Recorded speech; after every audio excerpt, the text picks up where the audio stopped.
Son of मल्लाह मुकेश सहनी को तो Bharatiya Janata party ने ऐसा झटका दिया है कि उनको मरहम लगाने वाला कोई मिल ही नहीं रहा है। जीतन राम मांझी जो कल तक हर बात पर दम भर रहे थे कि हम सबको उसकी औकात बता देंगे, वह आज खुद अगर भाजपा एक बार कह देती है कि यहां प्रचार करना है उसके लिए, तो वह ना नहीं कर पाते। मुकेश सहनी ने लालू यादव की काफी तारीफ की, लेकिन राष्ट्रीय जनता दल ने उनको भाव तक नहीं दिया।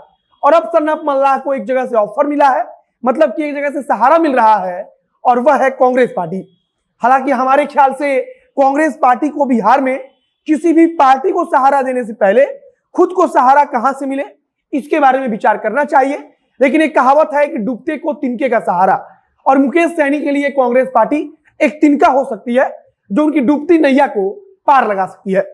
कांग्रेस पार्टी के बिहार प्रभारी भक्त चरण दास की तरफ से कहा गया है कि अगर मुकेश सहनी चाहे तो उनके लिए कांग्रेस पार्टी का दरवाजा हमेशा खुला हुआ है। मतलब कि राष्ट्रीय जनता दल की तरफ से जब दरवाजा बंद हो गया तो अब कांग्रेस पार्टी उनके लिए एक सहारा बनकर सामने आ रही है। लेकिन शायद ही मुकेश सहनी इसमें अपना फायदा देख पाएंगे, क्योंकि कांग्रेस पार्टी की स्थिति खुद अपने आप को संभालने की भी नहीं है।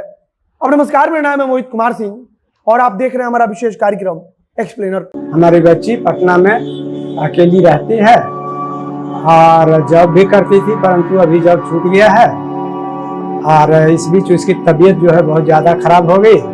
हनुमान ऐप के माध्यम से उसे जानकारी मिली और हमारे आने तक यानी कि ऑपरेशन तक सारा देख रेख हनुमान ऐप के थ्रू हुआ।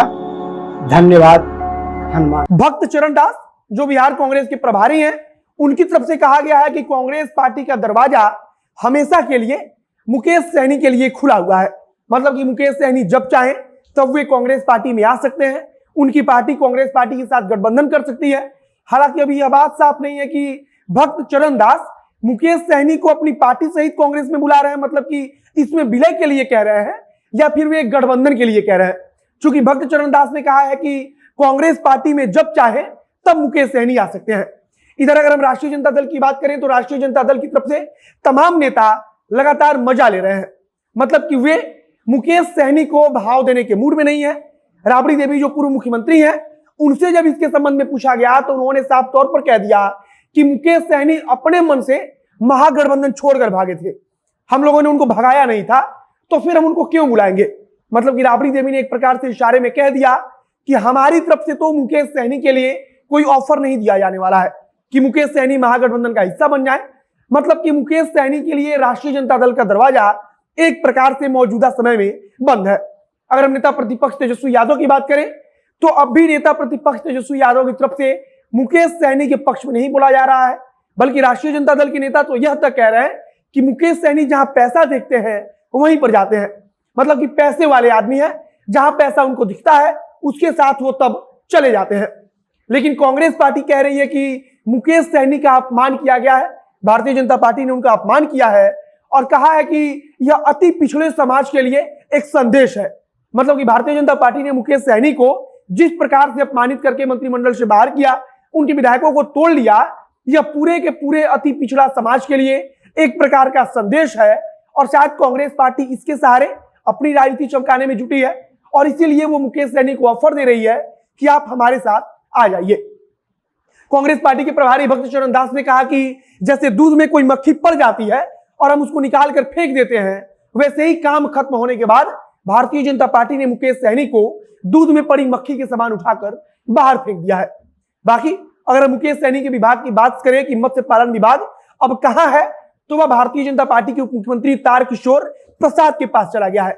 यानी कि तारकिशोर प्रसाद जो बीजेपी के नेता हैं, उनके पास अभी मौजूदा समय में यह डिपार्टमेंट है और वह इस विभाग को देख रहे हैं। लेकिन कहा जा रहा है कि बहुत जल्द मंत्रिमंडल में बदलाव होगा और हो सकता है कि मत्स्य पालन विभाग के लिए किसी अलग मंत्री को फिर से नियुक्त किया जाए। अगर हम बात करें कि यह विभाग ट्रांसफर कब हुआ, तो 28 तारीख को ही यह विभाग ट्रांसफर हो चुका था।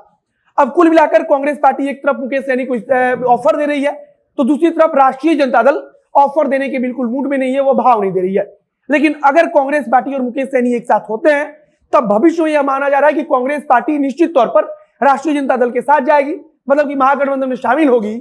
और अगर ऐसा कुछ होता है तब मुकेश सहनी भी कांग्रेस के सहारे महागठबंधन का हिस्सा बन सकते हैं।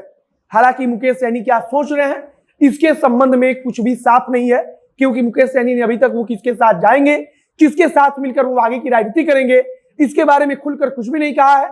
लेकिन उन्होंने कोशिश जरूर की कि राष्ट्रीय जनता दल के साथ अगर जाने का मौका मिले, क्योंकि वे बार बार लालू प्रसाद यादव की तारीफ कर रहे थे और बार बार कह रहे थे कि हम उनके विचारधारों पर चलने वाले हैं, उनके विचारधारों के सहारे राजनीति कर रहे हैं। बाकी अगर कांग्रेस पार्टी के ऑफर पर विकासशील इंसान पार्टी यानी कि मुकेश सहनी की पार्टी की तरफ से कुछ भी कहा जाता है, कुछ जवाब दिया जाता है, तो उसे हम आप तक जरूर पहुंचाएंगे। फिलहाल मुकेश सहनी अब बिहार यात्रा पर अगले महीने से जाने वाले हैं, जहां वो कोशिश करेंगे कि अपनी पार्टी में अपने समाज के लोगों को जोड़ा जाए, पार्टी से जोड़ा जाए, संवेदना बटोरी जाए। आगे कुछ भी नई जानकारी आएगी तो उसे हम आप तक जरूर पहुंचाएंगे। वीडियो यही समाप्त करते हैं। वीडियो को शेयर कीजिएगा और अगर फेसबुक पर देख रहे हैं तो पेज को लाइक कर लीजिए, तथा अगर यूट्यूब पर देख रहे हैं तो चैनल को भी सब्सक्राइब कर लीजिए। मिलते हैं फिर बहुत जल्द अगले वीडियो में। कैमरे पीछे खड़े ओम प्रकाश और मैं मोहित कुमार सिंह। बहुत बहुत धन्यवाद।